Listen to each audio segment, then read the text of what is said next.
Work-life balance is not just a buzzword. It's a vital aspect of well-being and career satisfaction. Achieving balance in particular is crucial in public accounting, where professionals often face intense workloads, tight deadlines, and high-pressure situations. Maintaining equilibrium ensures that you can excel in your career while also enjoying a fulfilling personal life. So, my name is Ariel. I'm a certified public accountant, and I'm here to talk a little bit more about this idea of work-life balance with you. So let's discuss first, what are some of the challenges to work-life balance in public accounting? So one of the biggest ones, the most well talked about, is going to be your busy season. So your busy season, if you're not familiar with this, is going to be a specific time of year where you have a significant higher workload than your traditional year. Now, this is going to really depend on what industry you're in. The most common public busy season is going to be in January through April time, and that's going to be your tax busy season. That also correlates with a lot of audits as well. And so that is typically the busy season for most individuals. However, depending on what you work in, for example, if you work in, say, like a nonprofit industry or a government industry, then your busy season is probably more going to be in the fall. So it really just depends on the kind of clients you're working on and when their year ends fall. And that's going to be both for tax and for audit purposes in public accounting. And so busy season is obviously going to be one of the issues with work-life balance, because there are just certain times of the year where you're expected to work a lot more hours because there's a lot tighter deadlines and a lot of work to get done. And then two, another reason why work-life balance can be so challenging is for staffing shortages. So over the last several years, or really many years, the accounting profession has unfortunately been shrinking more and more each year. And so unfortunately, that means there are less accountants to go around. So oftentimes what that means is sometimes staff are doing jobs that should really be done by a couple people, and they're doing all the work themselves. Also with public accounting, there's a high turnover. So sometimes that can also contribute to the reason why there's staffing, that can also contribute to why there's staffing shortages, is because of high turnover, people leaving, not happy with busy season and whatnot. And so that is another reason what can sometimes cause kind of this work-life balance issue. And then the third one is just client expectations.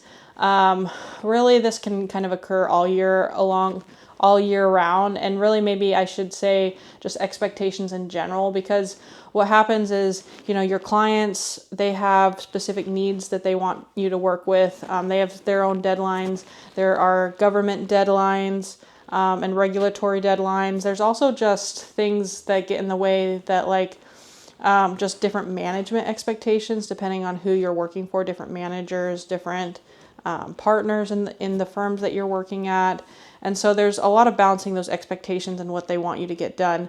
And sometimes that can create kind of this imbalance with your work-life balance, really, because sometimes it can be hard trying to, work hard and meet those expectations, but also maintaining some time for yourself and kind of being able to differentiate that. So let's talk a little bit about what can we do to create a little bit more work-life balance in our lives. And so for me personally, there's a couple things that I've thought about. I won't say that I'm ever perfect at this, but there are definitely a few things that you can try to do. One of the biggest ones is always going to be communication. So number one, communication. Make sure you're communicating with others their expectations. One thing that I see is very common is that someone will ask you to do something and they won't necessarily give you a deadline. And so sometimes you don't know if it's something that they need right that second, or if it's really something that maybe they don't need for another week. And so one of the biggest things is just communicating those expectations, both with clients and also with the teams that you're working on. So that way you can make sure that you can kind of plan your workout accordingly, and you're not necessarily rushing. There's nothing worse than rushing and staying up late to do some type of deadline or something you think is a deadline, only to figure out that that person didn't really need that item from you right now. And so if you can kind of figure out what those clear expectations are, it can help you kind of plan out more and hopefully be a little bit less stressed, hopefully. So that is one thing, just managing client expectations, managing manage your expectations through communication. Another one that's going to be important is just leveraging technology, right? So we know that AI is becoming more of a thing, but there are also just all kinds of resources out there, different things that you can do with your calendars to try to automate processes, trying to figure out ways that you can automate and make some of your work faster through different Excel or AI opportunities. Hopefully I can go into some other videos later on about how we can use AI to optimize our talents in accounting. So that way we can take away some of that busy work and some of that crunch time, hopefully in the future. But just, leveraging technology, figuring out ways that you can, really speed up processes, try to find processes that work for you, and do that. The next one is doing delegation. And so making sure that, delegate where you can. Depending on your position, if you're earlier in your career, you might not have as much room to delegate. But if you do, it's really easy sometimes to try to take on everything ourselves because maybe we don't trust our teams, or we just know that we can do the job, or maybe the people around us don't know how to do a job yet. And so it could be really easy to feel like you have to do everything, but it's super important. Delegation, learning how to delegate is a skill. So if you can learn how to delegate and try to manage your time that way and delegate tasks that maybe aren't as important, or tasks that someone else is able to even just do better than you, or that has more time than you, try to get rid of those tasks so that you can focus on the most important task for you, for your skill set. And again, that'll help alleviate some of that pressure if you can take some of that off. Again, not always possible, but kind of determine if it is possible, and if it's not, okay, but if it is, make sure that that's something that you're doing to help you to do that. Another one to consider is just, prioritizing self-care. I think it's really it's really easy to kind of neglect our health. Maybe we get super busy, so we stop working out. Maybe we stop eating as healthy as we should. Maybe we don't set time on our calendars to spend with family and friends. And while I think it's important to, especially during our busier times, to kind of set boundaries with our friends and family and expectations that maybe we can't do as much as we would normally do during our busy times. I think that in general, it's really important to try to still schedule some of that time. It might seem counterproductive to schedule time away from work to spend time with family and friends. But that time can really rejuvenate us to be able to be more effective at work. I really love the principle. It's from the 7 Habits about sharpening the saw. I don't know if you guys are familiar with that, but the idea is, this guy is trying to cut down a tree, and he's got a really dull saw.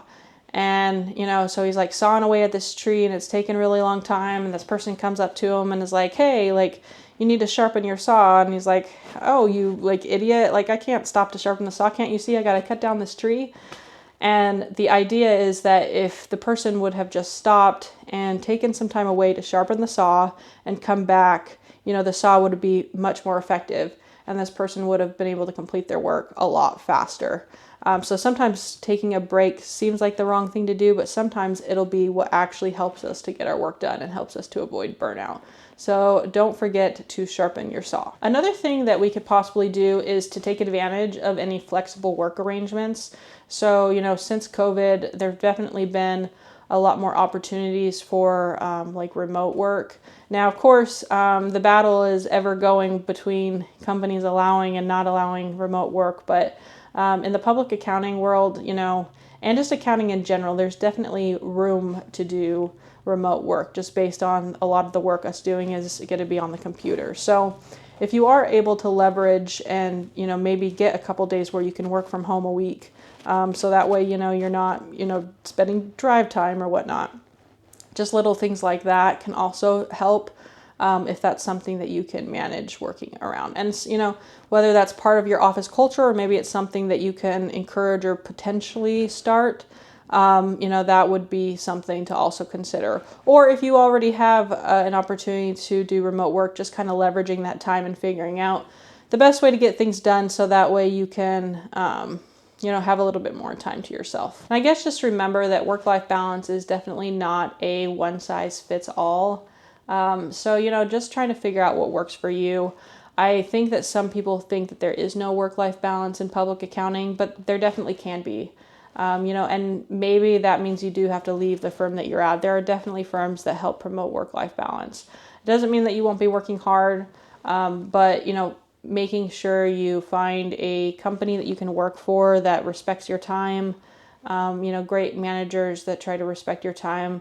That can be a huge help as well. So again, it's going to be different for everyone, but it's definitely possible. It's definitely possible to have a healthy work-life balance working in an accounting career.